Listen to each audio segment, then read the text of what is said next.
How did the beef between Drake and Kendrick Lamar start? One is a representative of artistic rap, the other is a top hitmaker. Drake and Kendrick Lamar have been engaged in a continuous lyrical battle throughout 2024. So, who is the superior artist? Actually, this debate started a decade ago. In 2011, Drake had a higher starting point than Kendrick, with his album Thank Me Later achieving great success. The two first collaborated on Drake's Take Care, and then again on the song Poetic Justice. Despite its commercial success and topping the Billboard charts, it was their last collaboration. In 2013, Kendrick dissed multiple rappers on Big Sean's Control. This is a common feature in the hip-hop world, so the rapper's diss didn't take it too personally. But Drake was very unhappy and claimed his position in the rap game was unshakable. From then on, the two began a long-standing rivalry. In October 2023, Drake and J. Cole topped the charts with their song First Person Shooter, where J. Cole called himself Kendrick and Drake the three kings of hip-hop. Kendrick, clearly displeased, responded 5 months later in his song Like That, adding that he was the only boss and specifically called out Drake's album For All the Dogs. This song quickly topped the Billboard Hot 100. On April 13th, Drake leaked his single Push-Ups, calling Kendrick a small fry and mocking his pop collaborations with Taylor Swift and Maroon 5, and also targeting Future, Metro Boomin, and Rick Ross. By April 30th, Kendrick responded with Euphoria and followed up with 616 in LA on May 3rd, listing out all of Drake's flaws. On the same day, Drake released a music video along with his diss track Family Matters. About an hour later, Kendrick released Meet the Grams with a deadly rebuttal. The next day, Kendrick dropped Not Like Us, accusing Drake of pedophilia and calling him a colonizer. On May 5th, Drake released The Heart Part 6 to end the diss track war and deleted his diss tracks on Instagram, seemingly wanting to end the conflict. However, on June 19th, 2024, Kendrick continued to perform his diss tracks at his concert in Los Angeles. This beef isn't about who is right or wrong, it's about both of them wanting to be the best and leave a lasting legacy. Hip-hop music has always emphasized personal experiences and social realities, stressing an outspoken attitude and the real spirit. So Drake just recently announced that he's going for a round 2 against Kendrick, but let me let you in on a secret. The first round was never over for Drake. You see, he's still releasing songs dissing Kendrick. Why? Because Drake had a problem. The only way for him to regain his superstardom is to make good music. Now, why is that a problem? I'm gonna tell you, just listen. Well, after the world stops liking a musician, they fall down to what I like to call the second chance zone. If they make a good song or a good album, they'll become tolerated again. But if they don't, they'll fall to the he trash zone, where if in a few years they make some good music, they can slide back up again. As many of you may know, after the Taylor Swift situation, Kanye made My Beautiful Dark Twisted Fantasy, one of the greatest hip-hop albums of all time. Everyone went from Taylor to, man, what's she mad for? He was right. They called Gunna a snitch. He dropped some good songs. They said, damn, y'all thought finna have to make that. But Drake's situation's actually a little bit different. Listen. See, Kendrick Lamar's song broke so many records that Drake has no choice but to make a mega hit. But nobody likes him, so no one's gonna stream his songs. He counters this by saying, hey, everybody said, everybody, okay, I'm just gonna release my songs not on Spotify because they're cheating. They like Kendrick more than they like me. And well, I hope y'all tune in. Nobody tuned in, but Drake isn't as dumb as y'all may think. Well, actually he is, but I'll explain why in a second. He starts releasing feeler songs. If the song's a hit, he releases it on Spotify. Everybody goes, yay, Drake's back. If the song is not a hit, he'll just be like, oh, it's just a free feeler song, no big deal. He's done this before with 0 to 100 real quick.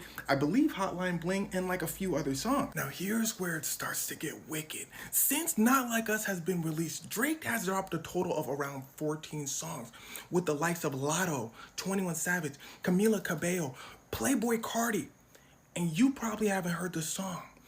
Do you understand what I'm saying? When Drake drops a song, everyone listened. He dropped 14, no one listened. So on to plan B. He makes a post showing Rasheed Wallace, former Detroit Pistons player, saying, we going for round 2, baby, we finna win. But there's more to it than that. After Rasheed said this, not only did they win the next game, they won the championship when everyone thought Detroit was gonna lose against the stacked Lakers. Boy, I was hot.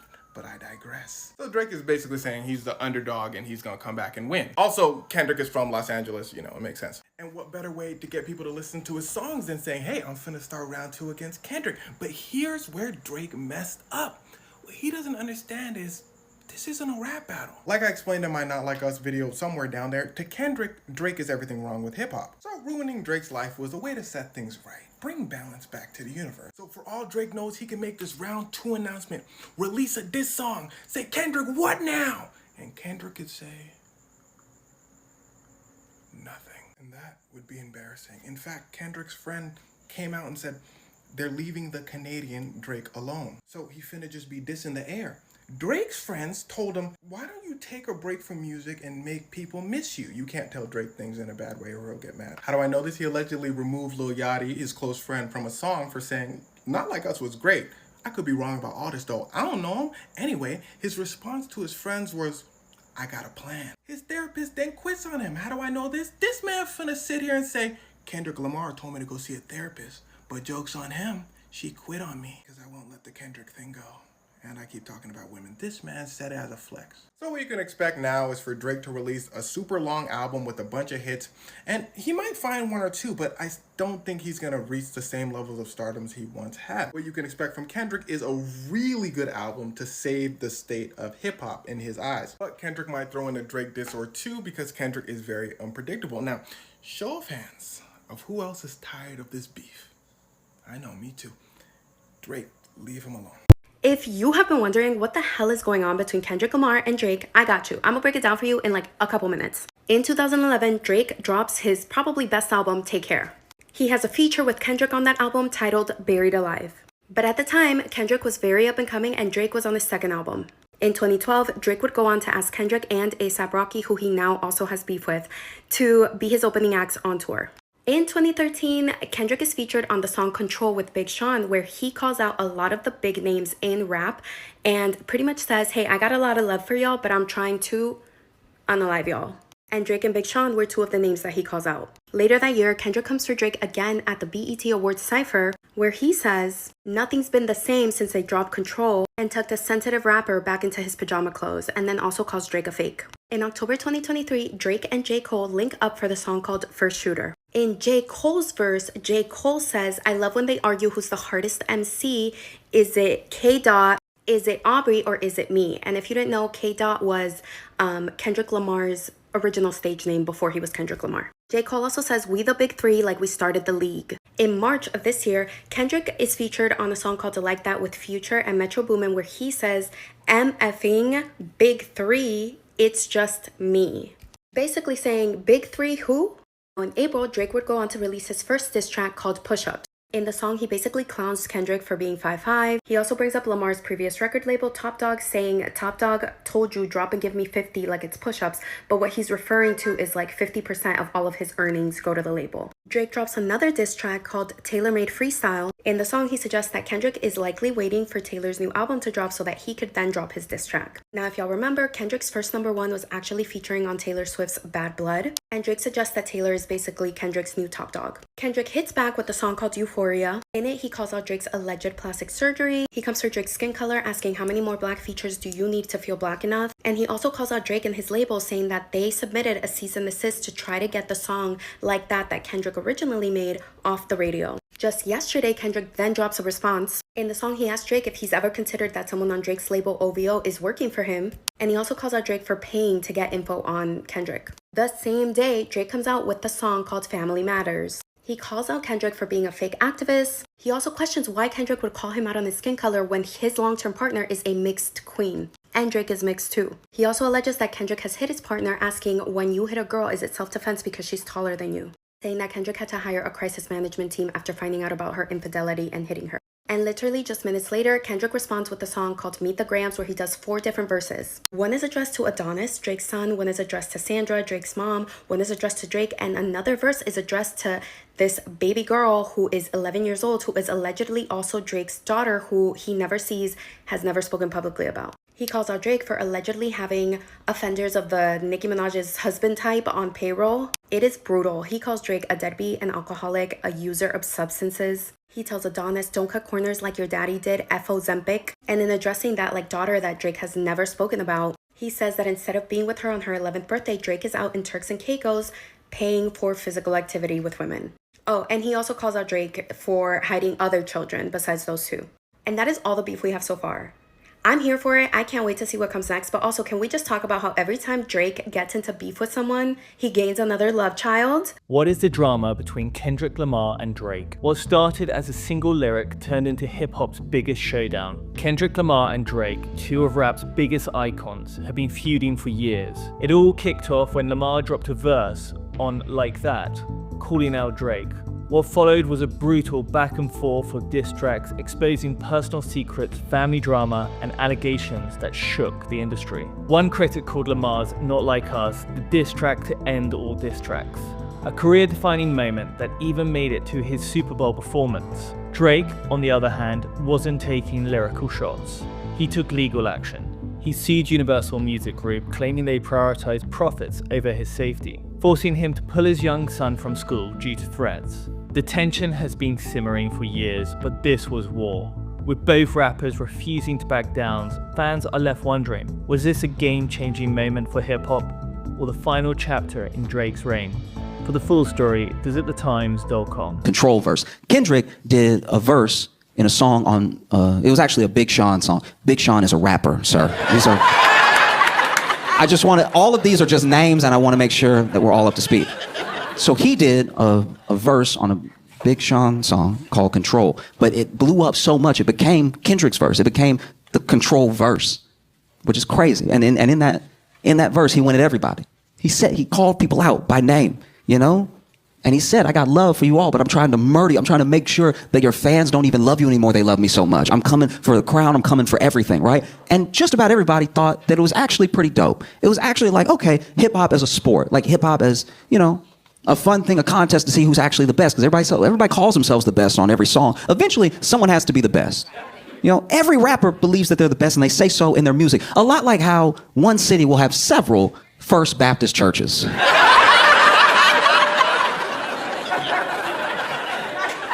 When you look around, you're like, one of y'all has to actually be first, right? How can y'all even all claim to be first? This is confusing. If you're not a rap fan, allow me to explain.